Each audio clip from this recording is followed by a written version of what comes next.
अभी आप देख रहे हैं कि कुछ लोग मेरे पीछे कुछ तैयारी कर रहे हैं, कुछ खाना बन रहा है। ये खाना बन रहा है या कुछ पक रहा है, इन सब के बारे में हम आपको बताएंगे। नमस्कार, मेरा नाम हैदराबाद नकवी है और आप लोग मुझको इस वक्त इंडिया लाइफ में देख रहे हैं। हम लोग उत्तराखंड पहुंच चुके हैं और उत्तराखंड हम एक मकसद के तहत आए हैं। यहाँ पर एक गढ़वाली फ़िल्म अभी बनना शुरू हो रही है, लेकिन बनना शुरू होने से पहले ही वो चर्चा में आ चुकी है। वो चर्चा में क्यों आई है और उसकी क्या कहानी है और उसमें क्या खासियत है, तो आज हमारे साथ उसके निर्देशक जगत जी हैं। तो हम जगत जी से बात करेंगे और जानेंगे कि जगत जी मुंबई नगरी को छोड़कर देहरादून में क्या पका रहे हैं, ऐसा क्या था उस कहानी में खासियत जो उनको यहाँ पर खींच कर ले आई है। जगत जी, शुक्रिया वक्त देने के लिए इंडिया लाइफ के लिए। तो शुक्रिया। आपकी कहानी अभी शुरू भी नहीं हुई है और चर्चा में है। क्या कहानी और क्या नाम है, अगर आप इसका खुलासा हमारे चैनल में करें तो बहुत अच्छा लगेगा। जी हैदर जी, क्या है कि ये मेरी एक लगभग 25 साल पुरानी कहानी है, जो मैंने 25 साल पहले जब मैं दिल्ली में इसी रंगमंच को पढ़ रहा था, उस समय ये कहानी मैंने लिखी थी। लेकिन कभी ऐसा संयोग नहीं बन पाया कि हम इसको बना पाते। अब कुछ ऐसी परिस्थितियां उत्पन्न की गई हैं कि हम ये फ़िल्म को बना पाएँ। तो जैसा आपने पूछा, फ़िल्म का नाम है रिखुली। तो रिखुली क्या मतलब कि ये गढ़वाली भाषा में होगी? अगर हमारे दर्शकों को आप समझाना चाहें तो कुछ एक कोई ख़ास मतलब। जी, हमारी गढ़वाली में रीछ यानी कि भालू को रिख कहा जाता है। तो रिखुली मतलब हो गया एक ऐसी लड़की जो रिख जैसी दिखती है। एक्चुअली वो रिख जैसी दिखती है, माने उसका कोई मतलब वो ऐसा वो नहीं है चेहरा मोहरा कि वो रीछ जैसी दिखे या रिख जैसी दिखे, भालू जैसी दिखे। बस उसका जो दरिद्र स्वरूप है कि बाल बिल्कुल उड़े हुए हैं, है ना, फटे पुराने कपड़े हैं, कई समय से मुंह नहीं धोया है, क्योंकि उस बच्ची का मुंह धोने वाला कोई नहीं है, उसकी माँ नहीं है ना। तो इसलिए, और बच्चों का देखो एक आदत होती है कि वो नाम को बदल देते हैं, बिगाड़ देते हैं ना, किसी को ठिंगना, किसी को लंबू, इस तरह के नाम रख देते हैं। तो ऐसे ही उसके साथ के जो बच्चे हैं, उसने उस बच्ची के दरिद्र स्वरूप के चलते उसका नाम रख दिया है रिखुली। तो इसलिए उस कहानी का नाम हमने रखा है रिखुली, उस कैरेक्टर को लेकर के। देखिए, ये बच्चों का जो सब्जेक्ट होता है वो लगता है, लेकिन उसको संभालना बहुत मुश्किल होता है, क्योंकि कैरेक्टर्स हैं, एक कुछ प्रोफेशनल आर्टिस्ट होते हैं। लेकिन जो इस फिल्म की खासियत है वो ये खासियत है कि वो जो जितने भी आर्टिस्ट हैं वो सब गढ़वाल से ही जुड़े हुए हैं।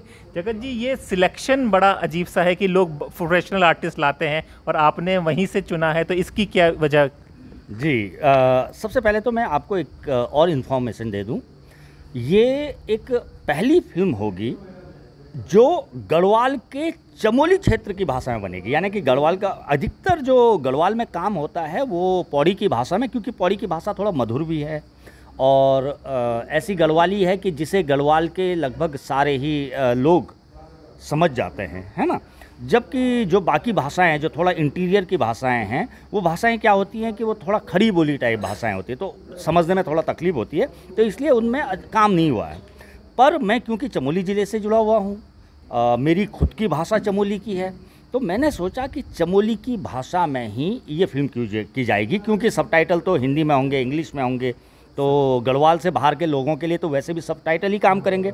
तो और गढ़वाल के जो लोग हैं, चाहे वो पौड़ी के हों, उत्तराखंड के बाकी लोग हैं, तो वो थोड़ा बहुत भाषा भी समझ जाएंगे, और नहीं तो सबके लिए सबटाइटल रहेंगे ही। पर ऐसा काम जो कि चमोली की मौलिक भाषा में हो रहा है, interior district Chamoli, China border district Chamoli की भाषा में हो रहा है, ये लगभग मुझे लगता है कि ये पहला ही ऐसी फिल्म है जो उस भाषा में बनेगी। और साथ ही इसमें जो आपने पूछा कि वो कलाकारों को हमने लिया है, वो सभी लोकल हैं, माफ़ करिएगा जी।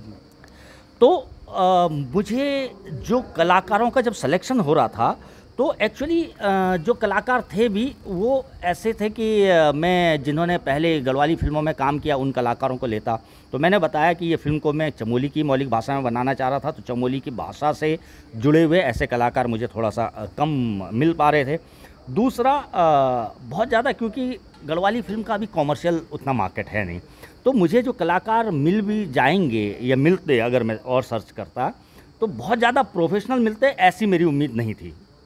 तो फिर मैंने सोचा कि क्योंकि अक्षत नाट्य संस्था गोपेश्वर, जिसको कि हमने ही शुरू किया था एक बार, तो उसमें बहुत सारे लोकल बच्चे जुड़े हुए हैं जो रंगमंच में रुचि रखते हैं, जो अभिनय में रुचि रखते हैं। तो मैंने उन्हीं बच्चों पे काम करना उचित समझा और उनकी प्रॉपर एक वर्कशॉप करके, आजकल वो चल रही है वर्कशॉप, और फिर मैंने शुरू एक वर्कशॉप की, उनको एक्टिंग की ट्रेनिंग, एक्टिंग वो कर ही रहे थे, रंगमंच से जुड़े हुए थे, तो उनको प्रॉपर एक प्रोफेशनल की तरह उनको कैरेक्टर्स को अडॉप्ट करना, ये सब उनको सिखाया गया।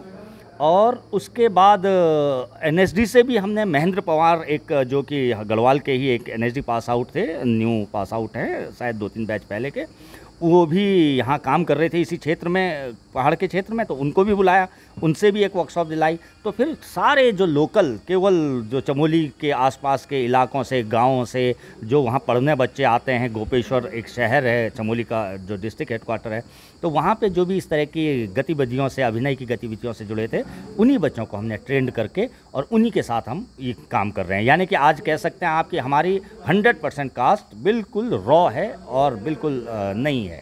जगत जी, ये आपने बहुत अच्छा काम किया कि वर्कशॉप करके साथ में किया है, लेकिन जो आप बता रहे हैं सब बच्चे थिएटर का कर रहे हैं, लेकिन वो शायद पहली बार कैमरा फेस करेंगे, तो ये काफ़ी बड़ी चुनौती है, रिस्क है, शेड्यूल है, फिल्म में पैसा होता है, ये सारा रिस्क आप लेने के लिए तैयार हैं। काफ़ी बड़ा चुनौती का, एक तो लैंग्वेज आप गढ़वाली ले रहे हैं, उसका फिर आप बच्चे एकदम रॉ ले रहे हैं, और फिर वो पहली बार कैमरा फेस करेंगे, तो आपका ये शेड्यूल और ये सब चीज़ों के लिए आप किस तरह से तैयारी है?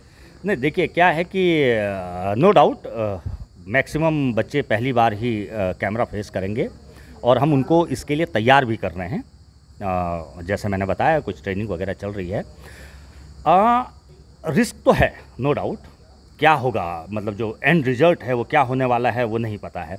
बट मुझे लगा कि अगर ये फिल्म को हम केवल कॉमर्शियल एक्सपेक्ट से देख नहीं पा रहे हैं, देख भी नहीं सकते हैं क्योंकि एक लिमिटेशंस हैं कॉमर्शियल मार्केट की, तो क्यों ना कम से कम इससे कुछ तो फ़ायदे मिलें।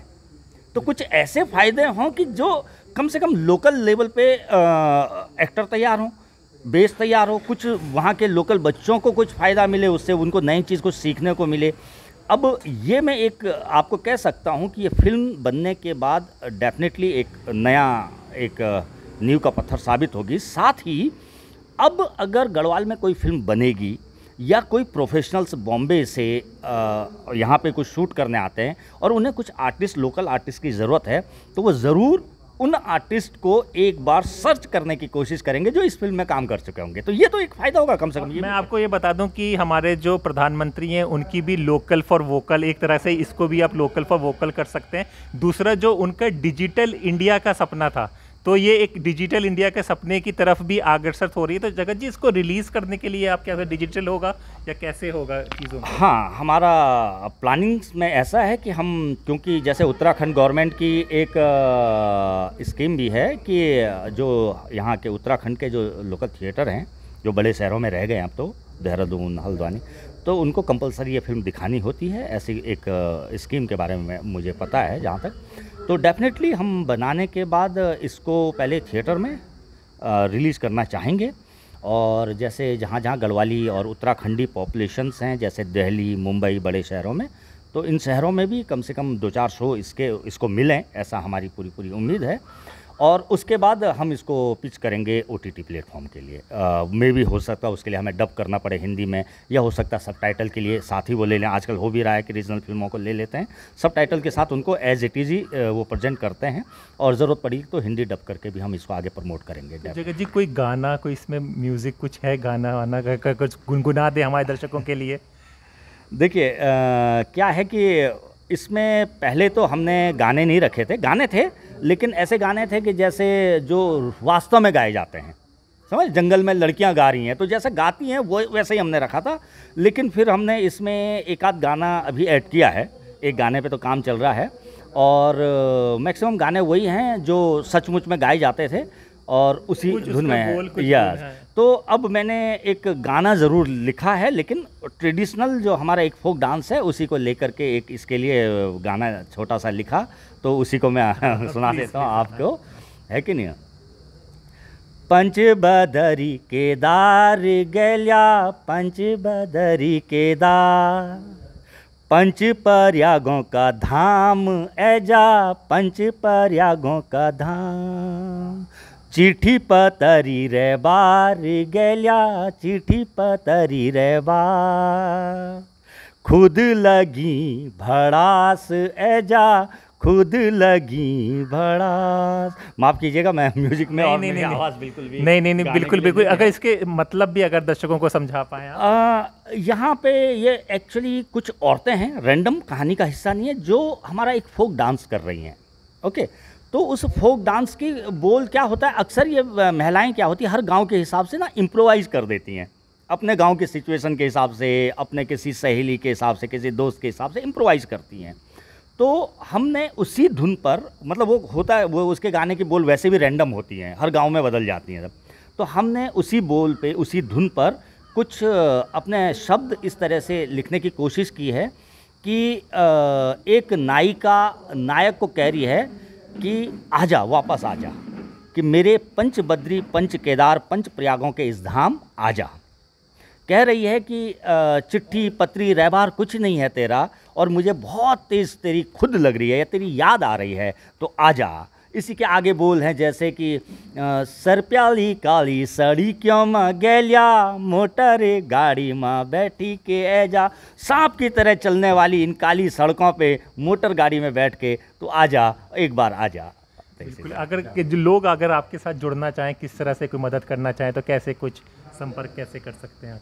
जी बिल्कुल, गोपेश्वर में अक्षत नाट्य संस्था एक है जो इसके पूरे प्रोडक्शन को देख रही है। तो आप अक्षत नाट्य संस्था के विजय वशिष्ठ जी हैं, उनका नंबर हम शेयर कर देते हैं, उनसे कांटेक्ट कर सकते हैं। मेरा नंबर मैं शेयर कर देता हूं, आप सीधे मुझसे भी संपर्क कर सकते हैं। और बिल्कुल हमें इसमें बहुत ज़्यादा सहयोग की ज़रूरत पड़ने वाली है, तो मैं आपके दर्शकों से भी अपील करूँगा कि जितना जो कोई अगर सहयोग कर सकता है तो हम सचमुच में वी नीड दैट सपोर्ट। जी हाँ, इस तरह की संस्था, इस तरह के मोटिवेशंस को हमेशा मोटिवेट करना चाहिए इस तरह की चीज़ों को लिए, और ये निश्चित रूप से एक पहल है, इस पहल कामयाब होगी। हम दुआ करते हैं कि हमारी पूरी टीम की, जगत जी की टीम सक्सेस करे, और आप लोग जो लोग जगत जी के साथ जुड़ना चाहते हैं, कमेंट बॉक्स में उनके नंबर मिल जाएंगे, आप लोग उनसे संपर्क कर सकते हैं। तो आज के लिए इतना है, और हम आपको बता दें कि इंडिया लाइफ की टीम उस लोकेशन पर भी जाएगी जहाँ पर ये लोग शूटिंग करेंगे, जहाँ पर वो बच्चे हैं जिन बच्चों की बात कर रही है, तो हम उनसे भी बात करके आपके लिए लेकर आएंगे। तब तक के लिए हम सबको धन्यवाद दें। नमस्कार।